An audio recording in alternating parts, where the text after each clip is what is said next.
So after the dumpster fire, that was the last chapter, My Hero Academia Chapter 302 is titled The Wrong Way to Put Out Fire Part 2. Now if you haven't been caught up with the manga here, this is basically the in-depth details of what exactly went down with the Todoroki family. And personally, the more that I look at these spoilers, the more I read the manga, the more I really think that the Todoroki family is probably one of the most interesting dynamics My Hero has to offer. Besides, all the fighting and the jargon. I think, the two favorite things about My Hero for me is Shigaraki's backstory and his overall character, and, how the complicated relationship between the Todoroki family. How Touya's fall to Dabi, you have Rei's mental illness, you have Shoto's entire journey, you have Endeavor's entire journey. Really, everyone in the family has their own story to tell that is pretty interesting in its own.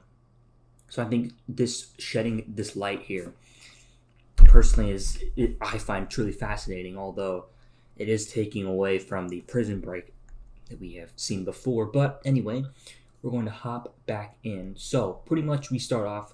There's not a lot of picture spoilers to this one. It's more of just Atsushi explaining a few things. But we left off with Touya attacking Shoto.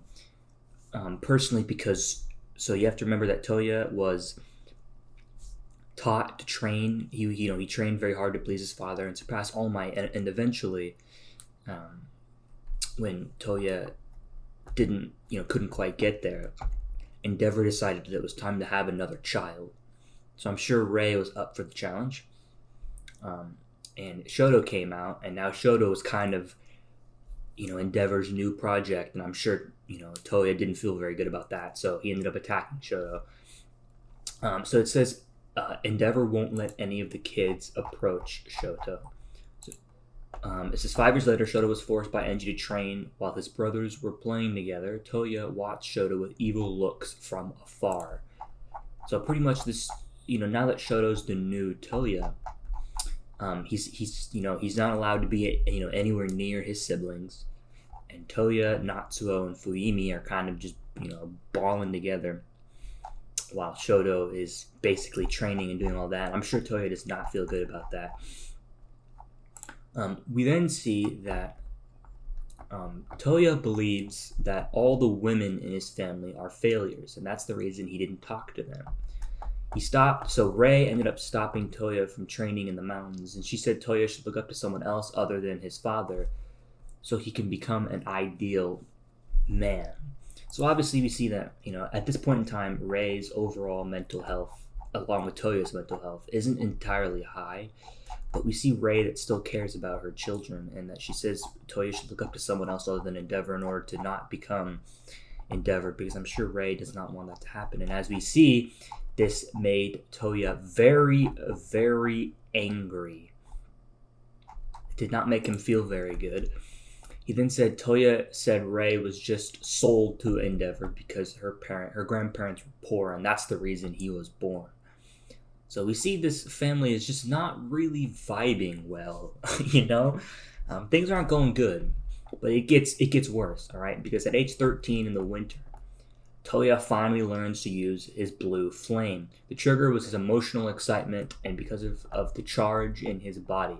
He wants to show it to Endeavor so he could finally say he's going to get... So he could finally say that he was glad Touya was born.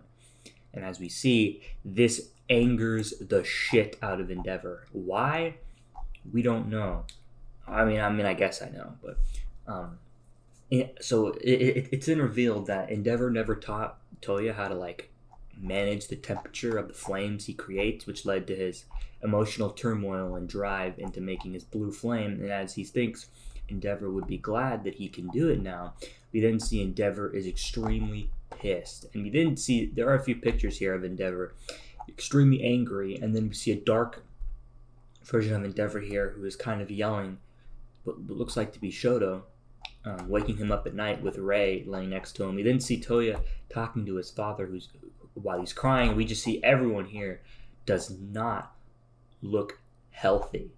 Everyone looks slightly unhinged. And then we then see Fuyimi and Natsuo kind of sitting behind the bookshelf, crying and kind of holding their ears, because obviously I'm sure there were a few things that weren't entirely legal going on between Shoto, and Endeavor. So we then see that, of course, Endeavor entered Rei's room, probably hit her, asking why she didn't stop Touya from doing this. And then Shoto tries to stop Endeavor, but he orders him to go away. So obviously the family sucks right now, right? Rei said she didn't. Rei said she couldn't stop him, and Endeavor never came to the mountain. This upset Touya, and his tears changed into flames, which ended up burning his entire body. The reason why he got burned is because Endeavor didn't teach him how to properly control the flame increased level. This is interesting here because we then see here, where did he say it? There is a part in this chapter where we see that Endeavor or Touya ends up crying from this incident. And when he cries, his tears turn into flames, which ended up burning Touya all around. I do say there is somewhere around here, though, that Dabi ended up burning, I believe, his tear ducts.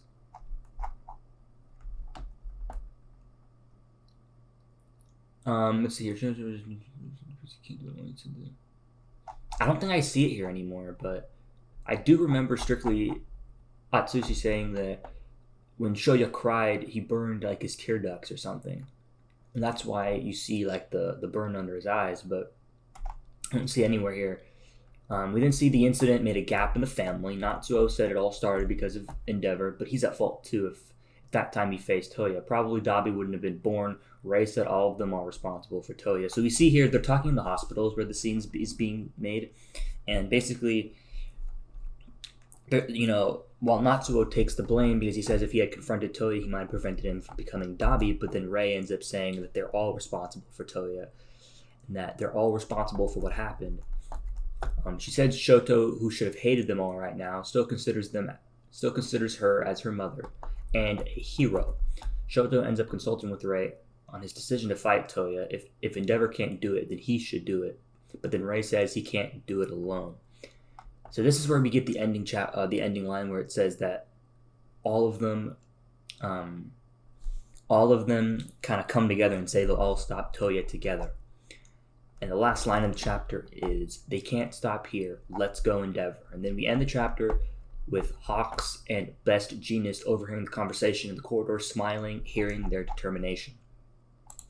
So overall, I really like this chapter because it really shows that the Todoroki family is a very complicated dynamic because everyone wants to be a good person, but at the same time they've all had their faults. Rei burning her child, but at the same time you don't think she's a terrible person because of the things that Endeavor has done to her. Endeavor's definitely a shitty person, but he's trying to be better now. You have Touya falling into Dabi now, Natsuo and Fuyimi. There's a lot of things going on here, but I do really love the end of this chapter saying that the entire family is now going to unite to take down Touya together. And we didn't see Hawks and Best Genius. The funny thing is here, a quick little tidbit is Atsushi says they're smiling in the corridor, but Best Genius has he doesn't show his mouth, and it looks like Hawks has a lot of stuff around him to help him breathe from all the burns he got. So you can't even see both of the characters' mouths. So I don't know how they're smiling, but you know what? Maybe it's just spoiler intuition. But that's going to do it for the spoilers here. I really do love the dynamic in the Todoroki family, if I could speak. I'm very much interested to see how the family works modern times now that they've kind of all embraced what's happened in the past.